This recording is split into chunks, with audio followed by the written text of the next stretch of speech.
Hello, everyone. Welcome back to Immigrant Voices and Victories, your platform to learn, connect, and be inspired. We're just so excited about, the impact that Immigrant Voices and Victories is making out there. And today, we have a wonderful guest with us. We have David Oyekunle, and he's a business coach. He did his master's here in the UK. So welcome, David. Thank you so much, Dr. Yemisi. Thank you so much for having me. It's a pleasure. Thank you. And you're doing a great job. Oh, thank you so much. That's why we are here to inspire as many people as we can to share our stories, and let people know that we don't just jackpot like they say in Nigeria, but we do jackpot to make impact wherever we go. So, we always start with icebreakers on Immigrant Voices and Victories just to make, our guests relax and know a little bit more about you. So we've got question 1 to about 47. So I'll let you go for any question at all. Okay.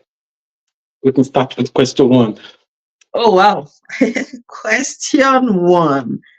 What was your favorite recent meal and why? Well, recent meal, the word recent makes it difficult for me to answer because actually I don't have a favorite meal. So I Okay. always tell my friends, especially female friends and the or people around me, that I don't have a favorite food. My kind of personality is someone that anything well prepared is good for me to go. So once I come, if it's whatever it is, as far as it can give me what I need to have a good nutrient in my body, that's all. So basically, I don't actually have a favorite food.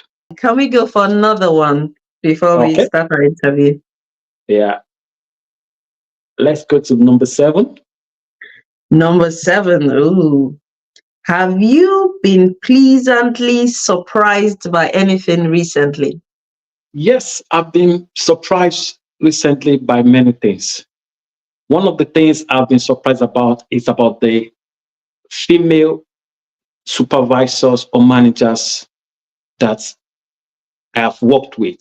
There is this perception that female managers are not good bosses or they are not able to be able to manage people well. So I've got a female manager who actually she's an exceptional person, and personal development questions. And aside that, in my place of work or even on a random sampling that I've had, I've seen women leading different organizations and they are doing exceptionally well. But so I found it very interesting, and their ethics is top notch. It's top notch. They do everything, tidy it up. So I find it very interesting. If you go to warehouses, whatever, it's a female that you're going to see as the warehouse manager. So, but generally, I just find it, and what makes me find this astonishing is because the men sit back and allow the female do that, and they handle it perfectly. And that's something I find very encouraging. Oh, wow. Awesome. That's good. I've got, quite a number of people that I've had, you know, female managers as well, and they always say they're exceptional. I've had Yeah. that severally. So it's not surprising that, we women, we do it well. And if you haven't subscribed to this channel, please do. And trust me, this is, one platform you're going to be inspired by the wonderful stories of different immigrants who have crossed the borders, crossed oceans, and, they've come to the UK or, to study or to work or to build their own career, and they have made so much impact. Sometimes it's not, the best of journeys for any of us, but what makes us who we are is what we have overcome, and we just get better by the day. So like, subscribe, and share this video with somebody. So can you tell us about yourself, and tell us why did you move to the UK? What was your motivation? Well, thank you for that question. Everything in life starts with a goal. So my name is David, and David Oyekunle is my name. And I'm from Nigeria by birth, by origin. And I'm a seasoned tech and project management professional. And I think it should be almost 15 years now that I've started my professional career. And I started from the banking industry to the media and the likes.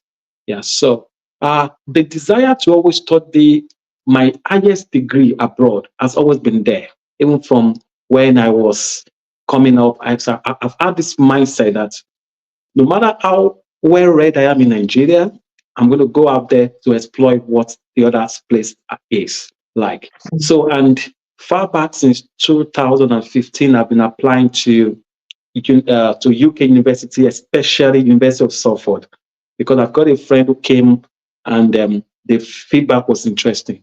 So, but most of the time when then I was still coming up in my career, and finance is not a play when you come to UK. So I got the admission. They would tell me to pay deposit. As at that time, I would just go back into my shelf. Where would I want to see the huge deposit as at that time? And so I kept on postponing. Then I later decided to go to the US, which had more better opportunities for funding. And I got quite a number of admissions to Morgan State University, University of a lot. But something striking happened, and that was COVID. So COVID changed everything. So I was due to travel to the US in 2019.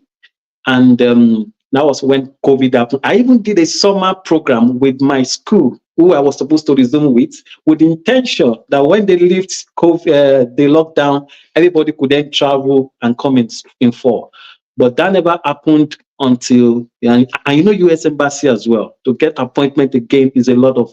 So what I did was to just evaluate what my net worth, my career plan, my goal, my age, and a lot of things, and look at what are the push and the pull factor that I need to make a decision on. So I found out, okay, the pull factor that is taking me out of my present organization and what I need to go do abroad was more in terms of the push factor that I'm going outside the country. So, and then I just put my resources together, and then I'm in the UK. Basically, it's because I've had the passion that I must have my highest degree in the UK. And when I made the highest degree, master's, PhD, and that was what made me pursue the dream. Oh, wow, awesome. So let's speak on that. So what were the challenges you faced and how did you overcome them? So interestingly, I've got 2 student visas to the UK. Now, when I was applying for my admissions, I did apply to about 5 universities: University of Sussex, University of Stirling in Scotland, University of Salford, then Teesside University. I just applied based on my qualifications and experience. So University of Stirling gave me an MBA admission, which I was looking forward to also because I'm an industry person, I'm a business coach and the like. So, but I processed the whole visa thing, everything was fine, and I got my visa as quick as possible. But it's still during COVID. So what happened was that at the point in time, I needed to resign from my work. I'm the lead in my team. So I told management, I'm leaving. My boss, Mr. Ezekiel, if you can watch this, shout out to you. Coincidentally, my boss was leaving. The finance manager of the organization was leaving prior to when I'm leaving. Now, Wow. he is a change champion in the organization. I'm somebody working under him too, that I'm a change champion in the organization. So how I'm going to communicate? So it was a battle before the CEO could accept his own resignation. So before I say I'm also going, so it was a lot of. So at the end of the day, I did not resign on time, and I was told I could start to have lectures online, pending when I come to join them abroad. But fortunately, work, you know, in Nigeria now, internet will do its own. Work will do. A lot of things were just hindering me from doing the real studying, pending when I go back to join them. And that was why they wrote to me one day and they said, unfortunately, we'll be deferring you to the next intake so that you could come in fully and you can. I was like, defer me to what intake? And you know, as a Nigerian, once you have a visa and you're not coming in within that period, you have to start all over again. So I just wrote to the dean. I said, you cannot defer me. Please, undefer me, please. And we started having back and forth emails. And at the end of the day, you know, when these people I mean, the school, they take decisions. We see it as not favorable to us, but they're only working by principles and by ethics. So I took it up to say, I cannot be deferred. And they said I have the option to get back my money and the like. So I took back my money and they refunded me back my money. Then I had to start the whole process again. And that was when I now went to my second option, which was University of Salford in Manchester. And I decided to do all the process again within 1 month. But this time, I did not even do any priority for my visa. The moment I just submitted it, everything was still in place before now, and the embassy just gave me my visa quickly, and that was how. So, but that challenge, I've got people that told me that they said, David, carry plane and start going. You know the spirit of people saying, Japa, they said, you have visa, and you're staying here. I said, God forbid, I'm not doing that. And luckily, thankfully, I didn't take that kind of wrong advice, because if I was to be such person, the moment I did that, not up to 2 days, Home Office wrote me and said, the university has withdrawn your sponsorship to come to the UK. If you are in the UK, plan to go back home. If you have not yet traveled, please don't bother to travel because this visa has been revoked.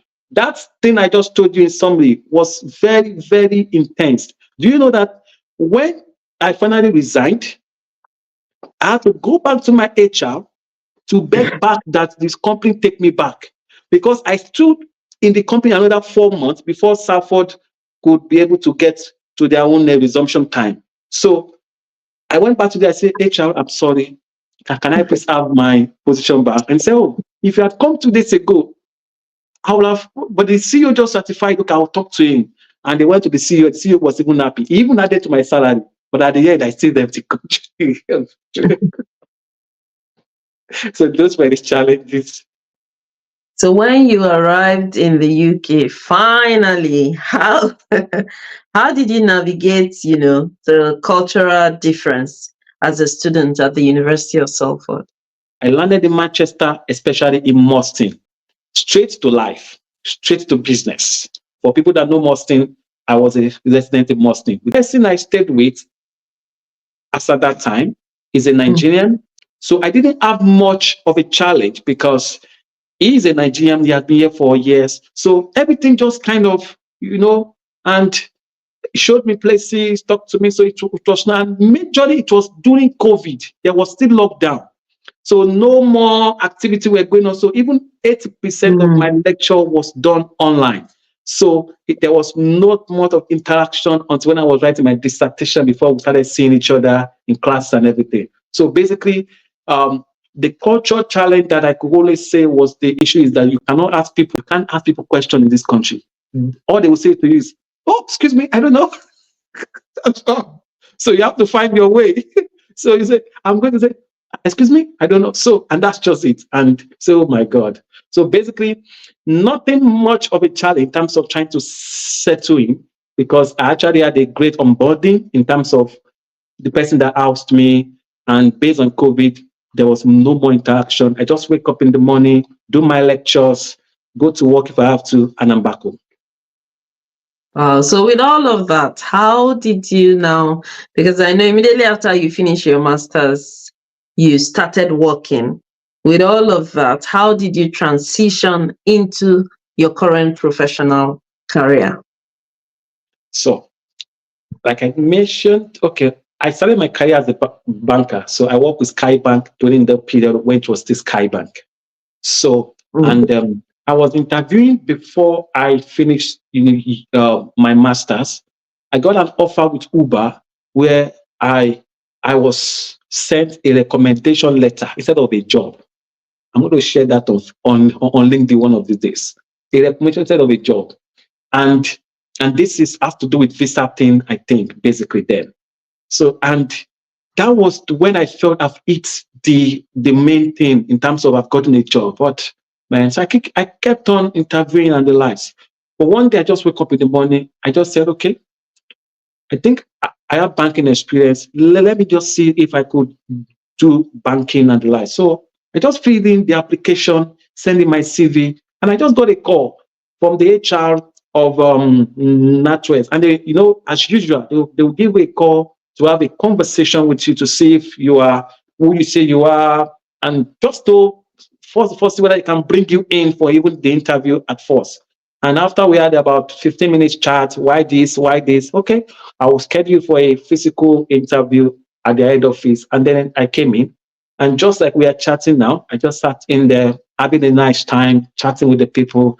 But it took 5 stages of interview. So once I'm done with the first one, then we go into the room, make a decision if I'm to progress to the next, come back to say, congratulations, you are to the next. And that's how we went through till we finished the whole 5 interview sessions. And about 48 hours after, I got a call. So, but it's just about the skills that I've been able to have back in Nigeria that I transitioned into this system here. And that's just it. So it was easy because already I've got the skills, I've got the knowledge of what they actually need. And so being able to just show them what I can do, what I've done, it was quite very easy at that time. Yeah. So were you applying for the job before you finished your master's? How did you, navigate job applications during because your master's was just 12 months. That means you had your plan, you knew what you wanted, and yeah, you got what you wanted. But how did that go? What was the process like for you? So I've been applying. I think I started applying maybe 6 months to my to finishing of my master's degree. So I kept on applying then, and so 6 months before I finished, that was when I applied. But basically, what I do was always sending in my CV, doing stuff. Wanting the major intention I was trying to do was to test my skills in the market to see if I will be get called, to see what I need to do, to attend some interviews and see what feedback they're going to give to me that I'm going to work on. So is it more of not about getting the job, it's about seeing what I can bring to the system that can actually get me the job when I'm even ready. But fortunately, before I even get ready, I've already gotten the job.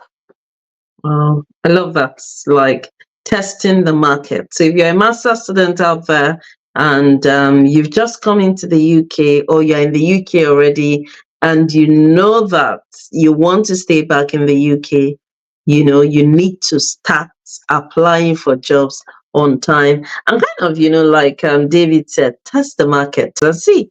You might just be favored like David and get the job you want. So, how did you now start business coaching and all of that? How did that journey start? Was that back from your home country in Nigeria, or did you start that here in the UK? So the skills were there from Nigeria, actually. I'm a team leader leading about 13 people in my unit back in my office. So, and everything I do is about solving business problems. Apart from solving business problems, I also solve personal problems. So all this has actually made me understand when to use emotional intelligence, assisting people, when to also try to have a listening ear. So when I got into the UK, there's a society in Salford, which is called the Nigerian Student Society. So we are the largest society in University of second largest, sorry, I think so. So they do election every year where they elect presidents, secretaries, and the likes. So I contested for the post of the Secretary General of the Nigerian Student Society in University of Salford. And I was elected unopposed. Like I did mention to you, it was during COVID-19 again. So I was elected unopposed. And then that actually set the tone for everything that I've done in this country.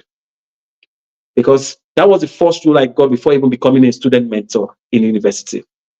So my job is working with the president. We have about 9 executives. So at some point, I was at the Nigerian embassy to welcome the then Ambassador Olushola, who was the Nigerian ambassador. We went there on his invitation to discuss about Nigerian students in the UK, how we could make this better for us, passport issues. So the current game that is being built on by the now Minister of Interior was started then. But the major improvements, we can see it now, because then it was as if we just went to talk. When I see people come back and they say, I have this problem, the first thing I take my pen and I do some SWOT analysis. What are the strengths of this person's problem? What are the opportunities in it? What are the weaknesses that it needs to understand? So I try to do so many things. And at the end of the day, once I give them some feedback, they come back to say it works. And let me even shock you, I started charging money. So that was part of how I was also being able to not to be in any financial mess during my stay. Because when you give value to people, that is where you have money. I don't see when people say I'm broke. What is the value you're about to give? If you give value, you have money. So I keep telling them at some point, someone will tell me, David, I have this assessment. Please, can you teach me? Whatever. I spent 80% of my time in the library the moment the lockdown was over. Because then people want to see me. We will have to go to the library, we'll talk. So, and that was how I came up with the acronym Get It Done. Now, what is Get It Done in the sense that whatever problem you have, you just have to get it done. Because I see people that they see the problem more than the benefits, the solution, the advantage. Like just this conversation now. Somebody will tell you that they've had more than 200 email rejections in employment or applications. Don't focus on that rejections. You have to get it done because you must get just one job that will just make the other one. So you must get it done. So that was how I did a registration of my business name, because I just want to make it official, even though I'm not officially making it as a business. So Get It Done Consulting, and that was why I started having. And most of my people were people that student generally. And you know one thing, I do know marketing. Once somebody tell, I have somebody who is somebody, and they just keep the referral coming. And that was how I transitioned into giving people. So the mentoring skills I got from University of Salford, very great, interesting. The leadership skill I've got, managing the Nigerian student affairs. I got my experience back in Nigeria as a team leader and a whole lot, and some other training that I did online. That was how I started to give people some consulting, basically. That's so great. So get it done. I love that phrase, get it done. So that's how you started your own consulting firm in the UK. That is so wonderful. Interestingly, I was also a general secretary for the Nigerian Society at the University of Nottingham. Wow. That's great. So yeah, I guess we have a few things in common. So get it done. How many books do you have now? I know you've written some books as well. So tell us about your book project. Well, so I wrote my first book in the year 2008, 2008. Yeah. Based on my experiences as an academic librarian, the things I witnessed, I decided to write a book that is called Experimenting Your Goals. Experimenting Your Goals. 14 basic steps of an achiever. Now, I broke this down in 14 basic principles on how someone can experiment your goal. The first stage is to set a goal. That's the first thing. The second stage is for you to observe your goals. And in a more professional way, you will say, when you say observe goals, you could say something about do a SWOT analysis, do an opportunity cost of the alternative for goals. Just observe the goals. And then in the process of observing, you have to record your observation. Set the goal, observe your goals, write down, then start small. Start small was something that this generation needs to understand. And that's one of the things I'm talking about getting it done. You just have to start. Not starting can make you lose it for life. You just have to start. No matter how small it is, start small. So 14 basic principles. And then being a church guy, a youth then, my mom, she's a principal. She was excited. So we went to the church, my mom hijacked my book. Let me just put it that way. Because at the end of the day, I said sell book for me. She was dashing people with my book. But the truth of the matter is, I was able to launch the book in my church, and I was trying to motivate the youth coming from the background of what I was, and in my church, many people. So that was how I started So when I went into banking, I completely got busy. And you know what it takes to write a book and so many things. And I felt that whatever foundation I did then, I need to improve it on the larger base. So I kept writing my manuscripts. So I had about 4 different manuscripts that I've written down after 2008. But every single year I tried to publish that book, so that something comes up, because I was a very busy person in the banking, in the media and everything. So when I got back to the UK during COVID. I had all the time in the world. And then that was how I picked up my pen back, went to my manuscripts, and then I began to fire. And so today, in a few days' time, I should be having For When Stars Align. For When Stars Align. That is the title of the one that will be coming out. And maybe by January, I'll be having one that has to do with the change we seek. The change we seek. And that change we seek is going to be a very much powerful, because I'm speaking about the social vices in the society in Nigeria. Everybody wants things to change, but no one wants to change themselves. So the change we seek must start from you. And it's a story that is domiciled from Lagos in Oyekunle. It's a story about, so it's a powerful book that you need to. But for When Stars Align, also is about a boy who I met pushing wheelbarrow in the busy city of Lagos. And from pushing wheelbarrow from Anambra State, he developed to have multiple shops.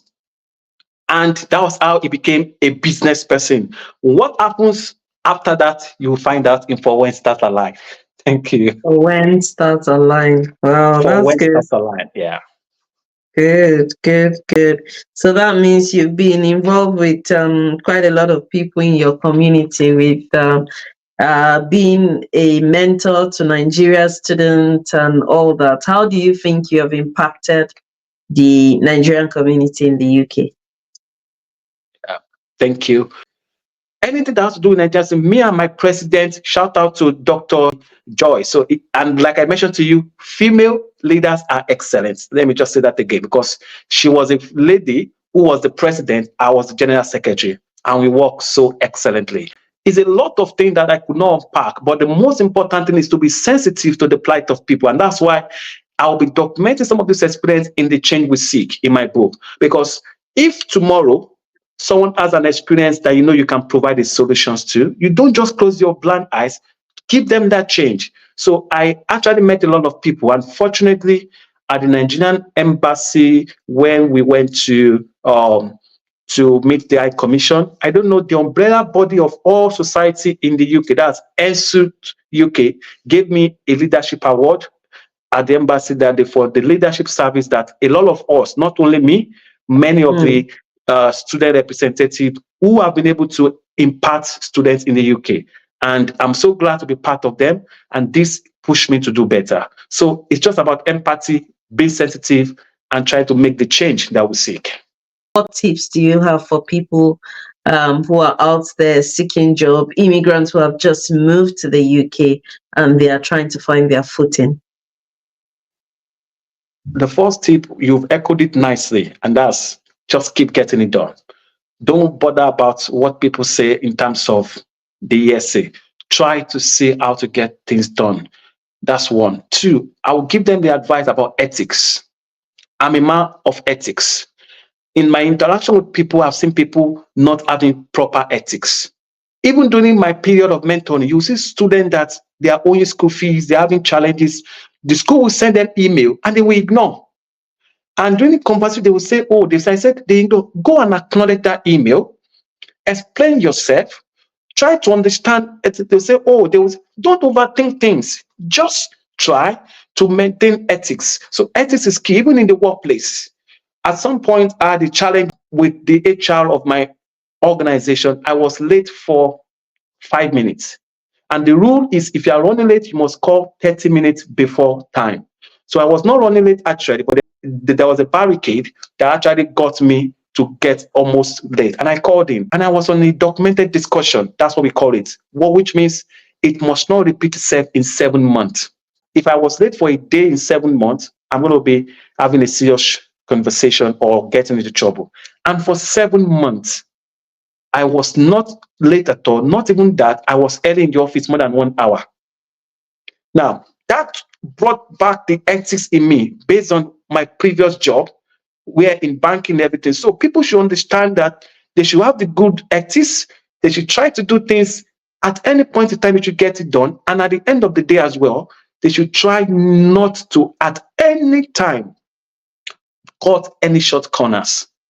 I've seen people cut short corners here. It has happened when I was trying to be, when I was a student mentor, you see people about, academic issues, job issues, just don't cut any corners.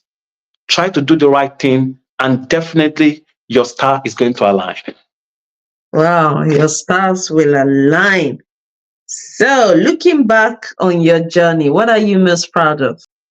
For what I'm proud of, I'm proud that I came up with a distinction in my course, and I had 84% in my research thesis. And so I was proud of that moment. And that actually built up to me becoming what I'm trying to be now. I'm a researcher. I've got some published articles in journals, peer-reviewed journals and the likes. And because I have the aspiration that if I get to use my skills at some point in the professional world, in terms of getting a job, I want to go into the academia and research. So at this time, recently, I wrote 2 papers to the United States of America, the International Project Management Association, a conference, and 2 of my papers were selected, and I was meant to present in April. Unfortunately, they thought I had visas, like I could just travel like that. But then I had to apply to the embassy, and the latest time I got was in September, and the conference was to held in April. Because I've registered, I've done everything, they told me, don't worry, if your paper is being selected, we'll still publish your paper and everything, but you will not be able to present physically. I'm happy that the abstract of one is already out and it's getting people conversation. So those are proud moments for me.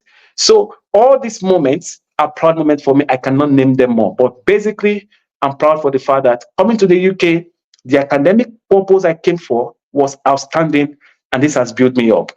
Like I said, it's a step at a time, and I've been getting things done. Awesome. The get it done man. He's been getting it all done. God has been helping you get it all done. What's your day like at work? Are you a project manager or what do you do? So I'm a customer insight analyst, and basically my foundation has been a process analyst, business analyst, anything that has to do with making things very smooth. So, and in it, you also make use of your project management skills, your data science skills, just to analyze data, make informed decisions, and how to streamline everything. And NatWest Bank is a very great industry, so you have a lot of opportunities in this. That's what I do. So, people always think if you have any of these project management courses, you might not get a job in time, or you might not even get a job that you be sponsored. What's your take on that? And how can you encourage people to, you know, My get those feedback may not applications be done? my feedback may not be absolutely absolute, because I don't try to talk in absolute terms, but basically I will say to people that it's possible. So number one, I've got friends who came to study, is it psychology or sociology or something? She actually had the course with one of the, I could mention the name if people want to, that's Tritech Consulting. So Tritech Consulting was the organization that she went to, and she was able to immerse herself in a lot of personal development, training, work on projects. And today she's working as a PMO analyst. She has got the job and she's been sponsored for 5 years. So generally, project management roles are out there. But the challenge is when you get on that job, you need to prove yourself. It's not a job where you come to, you have to say you are learning. You must be able to know what you're doing. Like I did mention earlier about testing the waters. So you have to be prepared. And that's just one of the things I think. So once you are sure of yourself, the roles are there. In the NHS, in anywhere, is there. But my personal advice to people is don't go and say you want to start as a project manager. I'm sorry. This is my view.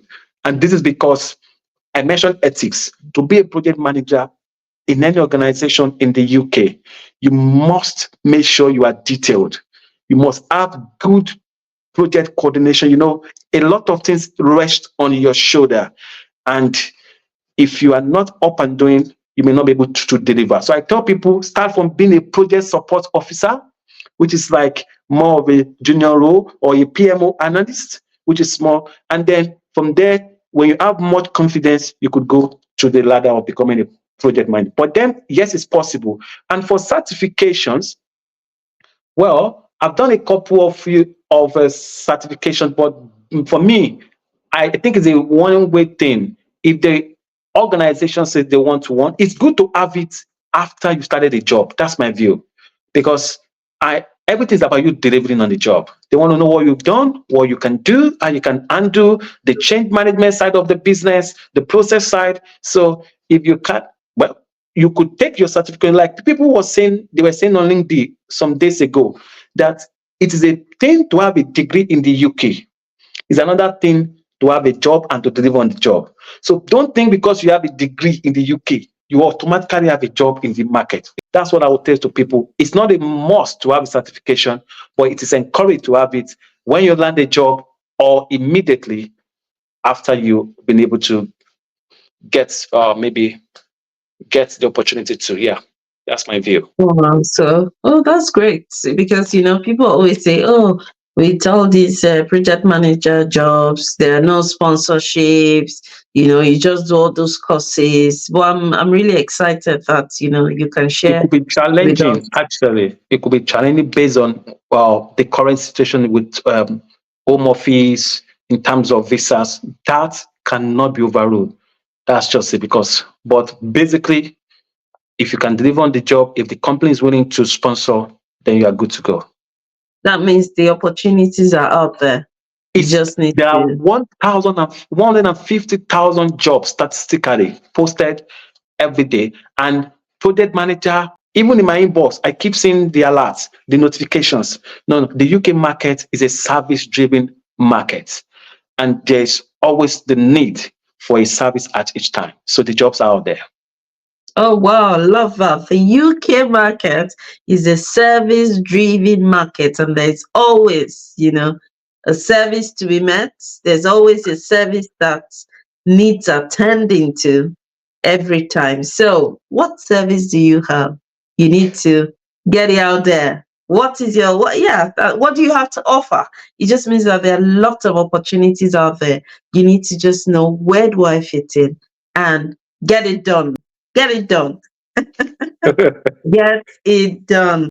Love it, love it, love it. Have you ever faced racism in the UK? Yes, I had a couple. Like I can remember one or two basically. And this was during the period where we needed to do all this 20 hours job. I know at some point people would think, how am I going to survive if I don't have to do it? But fortunately, I didn't have to do much 20 hours job because I've got other things that were keeping me busy and giving me some money as at that time. So I went to work. It was a factory work, and I was placed on a line, like a department where I needed to work. And along the line, towards around maybe late in the midnight, so they needed us to swap on that stuff. And one young adult, about 18 or so, just came to meet me and said, "Can you go there?" And I was like, "Go to where?" He said, "Go to that place." I was like, "Are you the supervisor in this place?" He said, "No, I'm not a supervisor, but I want to work here." I was like, "Excuse me?" And he turned to another lady to say that too. But immediately he turned to the lady, other people around him, not up to a few minutes. The supervisor they came in and was watching the whole drama. So only one person was meant to be on that line, but we're two. And I kept just walking. And this guy kept disrupting me. And at some point I asked him, "Excuse me, Cham, what's this all about?" And instead of him to give me a rest, he said I spat on him. So it changed the conversation from the contest and went into something else just to, and I was like, "I spat on you." And that was how we had, and that was when the supervisor now came after he found out that everything was getting much more. And instead of the supervisor to call him to order that he has no right to tell me to leave, well, he just said, "It's okay, it's okay, it's okay." I was like, "It's okay. What is okay actually?" And the next thing, he asked me to just stay on the other line, and the guy would remain here. I was like, Now, two things have happened here. You've not told him he has no right to do that. Now you are moving me to the next point where I was not put originally. If you will correct him, I will go to that line because you are my supervisor. You can tell me to go anywhere. But if you are not going to correct him, I will not go to. And this guy didn't see anything. I just took my bag and I was going home. I went to the security man at the gate, and the man is, I think, an African. And he was like, what was the problem? I told him, so and so was what happened in there. And he was like, oh, guy, that is it. It must happen. And everybody was just saying, and I waited for about 15 minutes thinking somebody's going to come from the complaint to come and say, come on, come back. Nobody did. And then I left and I went home. The surprising thing is, since it's an agency job, because an agency referred me to the complaint, I didn't say anything. So the agency sent me an email and said, I was told there was an issue in the office. So they reported to the agency. And I said, yes, there's an issue. And the man said, okay, unfortunately, David, I will not be able to get you back to work for your next shift because of this issue. And I said to him, absolutely, I'm happy. But do you mind investigating the issue? He said, yes, I should send him my own feedback, which I did. Till today, I don't have any feedback. On the email I sent, I'm sending him a reminder, nothing. And I've not gone back to the establishment. So I found that very, very, very unpleasant. And it was something that I didn't see as. So that's just the major one that actually I could see in my current job. Oh no, there's nothing like that. It's even something that is kicked against. Everybody is a family, and yeah. Yeah. Life experiences teaches us a lot. Some people say, oh, there's no racism in the UK. Yes, some people do go through a lot. Some people have, faced racism in one way or the other. The UK society itself is a welcoming place. It is very, very diverse. And, these are some of the messages we need to pass out there for people to know that, yes, people have experienced racism and are still experiencing, racism, even in the UK. But, sometimes these are some of the things that we pass through that makes us better. I remember when we interviewed Andrew, he also went to University of Salford, and one of the things he said, oh, wow, awesome. I know him. He said something very wonderful. He said, when people are racist against you, you need to give them a reason not to be. Let it be a boost to you. Let it motivate you. Be the best that you can be. And that, is just always the best. And as much as possible, when you can avoid the sin, when you can get out like you did, is always, just better. Pack your bag and go home and just say, we win another day. That is so great. Yeah. So, what are other future plans or goals that you have? The future is a little bit, let's just take it one step at a time and keep getting it done. Awesome. Keep getting it done one day at a time, but keep it going. Get it done. So, as we round up this interview, what advice do you have for immigrants in the UK? There's this feedback that says that your colleagues at work, they are not your friends, right? So I think you could have the feedback, don't run with it. What you need to do is to study the room. People should understand that your colleagues at work are actually your friend. But it's just that if you find yourself in a room where you've studied the room and you find out that it's going to be a little bit dicey, then that's when you could take other options. But don't run with that notion that, oh, your friends, they're Nigerian, people don't love you. I found a lot of people who are not able to express, observe things, or do many things. Really, that's one of the advice I will tell them. The second advice I will also say to them is they should just believe in the journey. Now, when I say believe in this journey, it's very instructive in the sense that people try to cut corners a lot. And it pains me when people get into trouble. Let me add on this interview for documentation's sake that I've been invited to the Manchester City Council for a criminal issue, which I didn't actually I was not a culprit of.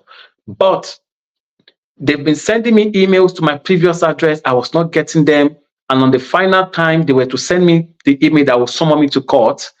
The caseworker just went to check my latest address and then found my credit report that I've changed an address. And then he sent the final one to the address. And that was when I knew that they've been sending me reminders. And this is not the final one. I have to appear or pay 2,500. But I spoke to my uncle, who is a solicitor, and he was like, just calm down. And being somebody with the experience of how to respond to email, professional wise, I just look at all the evidence and I started responding with evidences. And I sent it across there without appearing. And within 21 days, they just sent me the email and said, you have no case to answer, you are discharged and that. If not, if I had actually been able to have some corners which have been cutting while in the country, in fact, I was shocked, Dr. Yemi. I was shocked that all my life history since I entered the country was on that summon document. So if I was an illegal person, maybe I would have been deported or something, because everything was packaged. So the most important thing, people should understand that it is good when you run into trouble and you know that your intentions are not actually about getting into cutting corners. You could stand tall, you could stand bold. And something I like about the UK is the fact that they look at your intentions. If your intention was about helping somebody and landed in trouble, there's a way it's going to be like. But if your intention was either to defraud or to have an advantage, then there's no way you explain yourself. So don't cut corners, trust the process, meet with your friends, study the room. The list is endless, but if they can stick to these two or to just few things each day, when you wake up, you'll be proud of yourself. Say, I've gone to sleep, I'm waking up the next day, I'll get the next thing done, I'll smash it, and everything will be fine. That's just my advice. Wow, awesome. So if you get into trouble, don't run away. Stand tall and face it. I love it. What an interview. What a great way to end the interview. Stand tall, no cutting corners. And I'm sure you would always, always succeed. Thank you so much, David, for coming on Immigrant Voices and Victories. We're so excited to have hosted you today. And if you're out there, if you have a story to share, come on, reach out to us on Immigrant Voices and Victories at gmail.com. You'll find our email in the description. And we are so excited about the so many other episodes that are coming. And so if you're watching this, make sure you share this video. Like it, subscribe, turn on your notification bell. Thank you so much, Mr. David. We're grateful. Thanks for coming on board here. And connect with him. He's on LinkedIn. He's a business coach. I'm sure we need to discuss how we can move this channel forward as well. He's going to coach us. Reach out to him on LinkedIn, connect with him. This is another testimony. This is another inspirational story to tell you can get it done. And we're wishing you all the best in your future endeavors. Thank you. God bless you. No limits. And if you haven't subscribed to this channel, get it done, mate. Subscribe. Subscribe, like, and share this video. Get it done. I just love that.